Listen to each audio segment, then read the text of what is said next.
Hello there, amazing viewers and subscribers, and welcome to the next episode of ranking every single season and series of Doctor Who from 1963 down to 2023.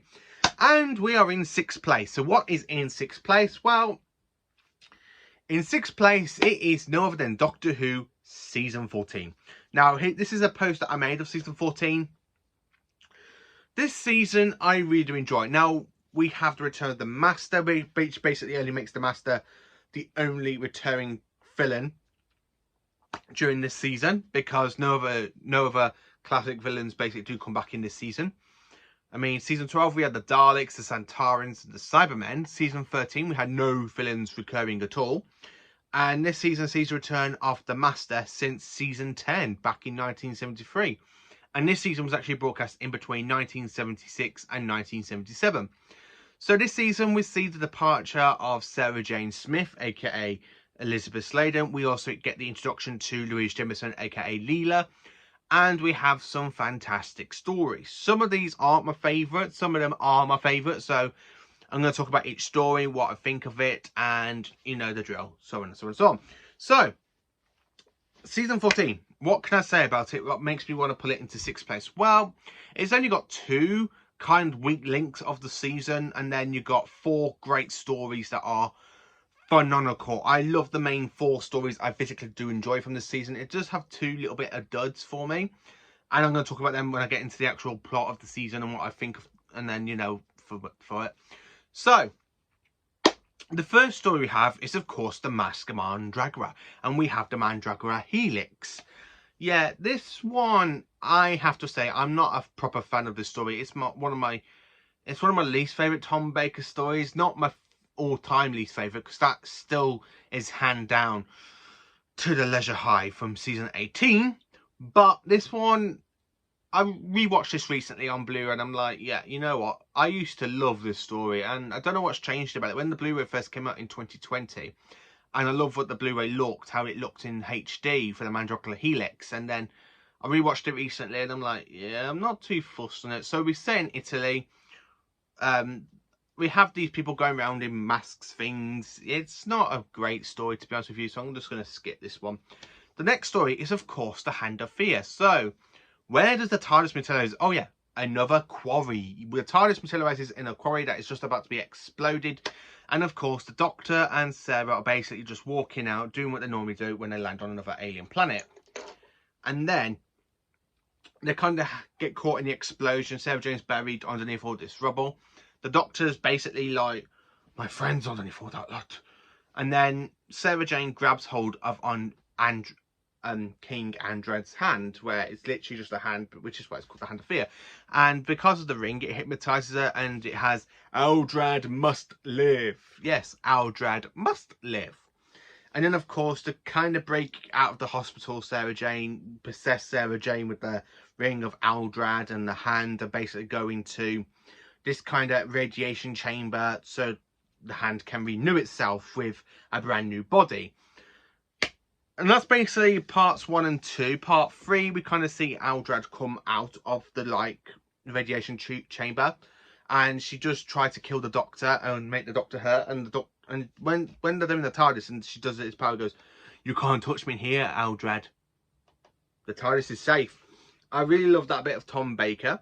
Part 4, when we kind of see Aldrad basically change into the kind of rock people he does actually, his people are. I have to admit, I really do like the design of Aldrad, and the fact that his own people died and they knew that Aldrad was going to come back, and it says, here you go, you can be the king of rubble. And of course he chases after the Doctor and Sarah, trips over the Doctor's scarf, and when the Doctor and Sarah make it back into the TARDIS, and the TARDIS is basically playing up a bit, and the Doctor's there trying to repair the TARDIS, and Sarah Jane's there kind of having this meltdown saying, I am going home. And then she goes and packs her stuff, and while the Doctor's there, and he receives a call from Gallifrey, and he goes, a call from Gallifrey? I can't take Sarah to Gallifrey. And then he takes her back home, and then she goes, oh, I will give your love to Harry, to the Brigadier, to Sergeant Benton. And he goes, Sarah, what? We are here. I really do love that speech when she's there mentioning the Brigadier and all that lot. And then, of course, she leaves the TARDIS, the Doctor dematerializes, and she goes, this isn't Croydon, and it turns out that he leaves her in Aberdeen. which we find out later on in the 10th Doctor's timeline.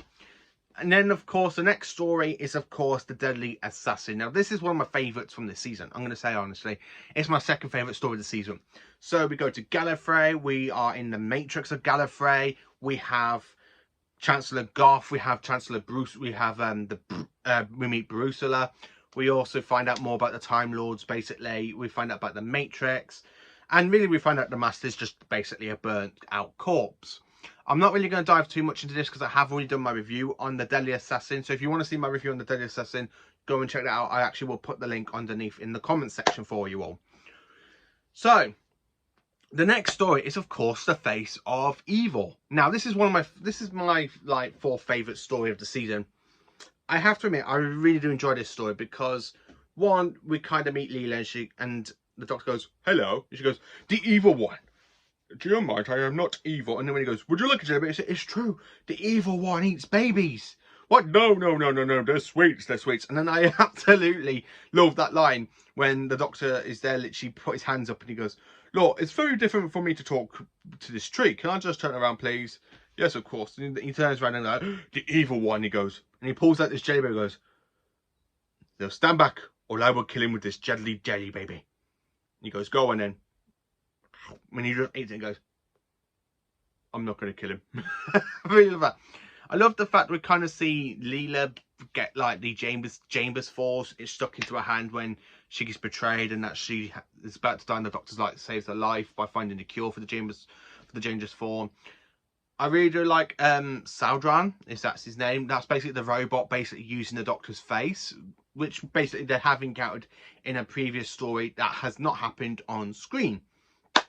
So the Doctor basically does sort out their issues, and he's on his way back to the TARDIS, and Leela is there basically asking the Doctor, can I come with you? And the Doctor goes, no.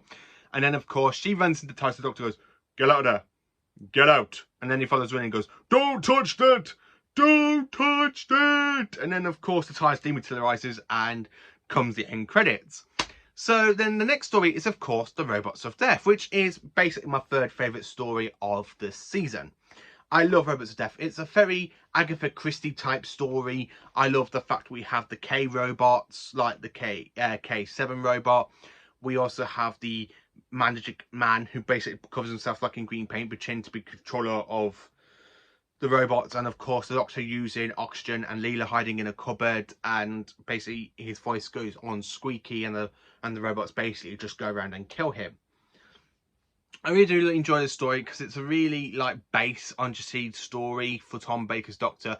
I really love the K-ROM robots. I think they're absolutely fascinating, and I would actually like to get myself like a replica of the robot's head from this story because I do love this story. And in fact, the robots basically make a return in the 4th Doctor story in Big Finish called The Sons of Count Dor, which is one I am physically looking forward to getting my review out on season 7. I'm halfway through listening to season 7 at the moment. I stopped and I've gone back to it.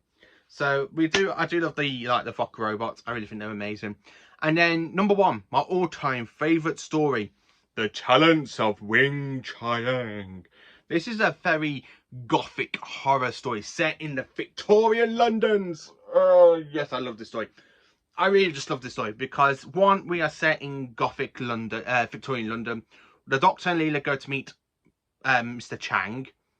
And then, of course, after that, they're kind of walking around. You've got Chinese people going around killing people. We have Magnus Gill, who we actually do find out is from the 51st century. The same century as later Who companion becomes Captain Jack Harkness, is also from the 51st century.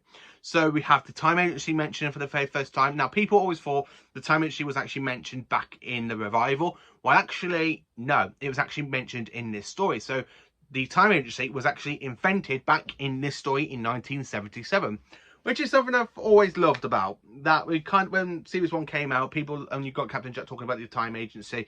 Same with Torchwood, and people think, oh, it's from the modern era. Well, actually, no. Doctor Who, the 4th Doctor, kind of met Magnus Gill, who's basically on the run from Time Agents, from the agency. Time Agency. I really do love this story. I love the fact we have Mr. Sen, who's basically part pig, and he's going around trying to kill people with this like dragon at the end of it. I really do enjoy this story. Now, we do have some good characters like Jaggo and Lightfoot, who is basically a professor. I love the like cliffhanger to part 1 where they kind of go into the sewers and this big giant rat just comes charging towards them with this great big howl, and they're like again when you get into like part 2 and Leela's there trying to escape through the sewers and she's there being attacked by this big giant rat, and the Doctor's there with his elephant gun and he literally just shoots the rat. Now people say the Doctor doesn't not use a gun. Well, if you go back and watch Classic Who, the Doctor does actually pick up a gun numbers of times, especially in Pertwee, Baker and Peter Davison's run. You do see them pick up a gun a little bit.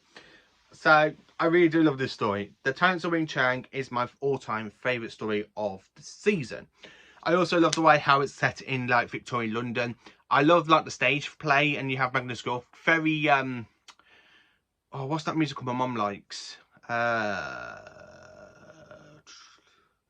Very like this musical my mum likes about this man wearing a mask, and which is the one thing I like. Yeah, okay, I kind of like this story. It's run really brilliant.